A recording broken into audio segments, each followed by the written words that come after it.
देश को सन्मार्ग पर लेकर के चले, समाज को एक नई दृष्टि दे, और तब देश आर्थिक समृद्धि की, सांस्कृतिक और आध्यात्मिक समृद्धि की नई ऊंचाइयों को प्राप्त करता है।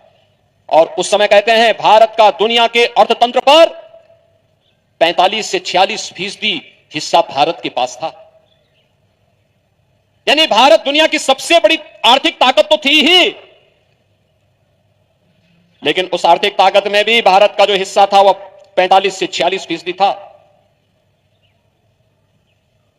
हमले जब होते हुए गए, जब टूट फूट शुरू हुई, हम आपस में बढ़ते गए, मत और मत के आधार पर, संप्रदाय के आधार पर, जाति के आधार पर, क्षेत्र के आधार पर, भाषा के आधार पर, कहां कहां तक ये चलेगा।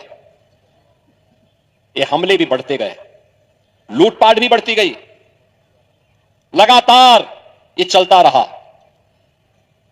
कहते हैं आज से 400 वर्ष पहले तक दुनिया की अर्थव्यवस्था में भारत की हिस्सेदारी सर्वाधिक तब भी थी। नंबर 1 पर भारत था, नंबर 2 पर चीन था। चीन तेजी के साथ आगे बढ़ रहा था।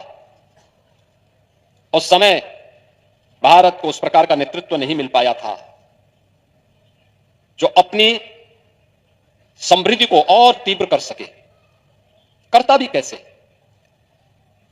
जो देश अपनी सांस्कृतिक मूल्यों से, अपने आध्यात्मिक मूल्यों से च्युत हो जाता है, अपने महापुरुषों पर गौरव की अनुभूति नहीं करता, अपने मूल्यों और आदर्शों से विरत हो जाता है, उसका वर्तमान भी सुरक्षित नहीं होता और उसका कोई भविष्य भी नहीं होता है। और यही सब कुछ हमारे साथ भी हो रहा था। चीन बढ़ रहा था, लेकिन भारत को उस दिशा में आगे बढ़ाना है, इसके लिए जो कोई प्रयास होना चाहिए था, नहीं हो पाया उस कालखंड में। परिणाम क्या था? धीरे धीरे करके भारत धीरे धीरे करके कमजोर होता गया। मुगलों ने तो लूटा ही था, अंग्रेजों ने भारत की आश्रम पद्धति पर प्रहार किया। उन्होंने यहां के किसानों को, जो उत्पादक था, उसको कर्जदाता बना दिया।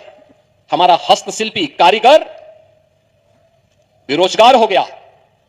देश दिग्भ्रम की स्थिति में पड़ गया।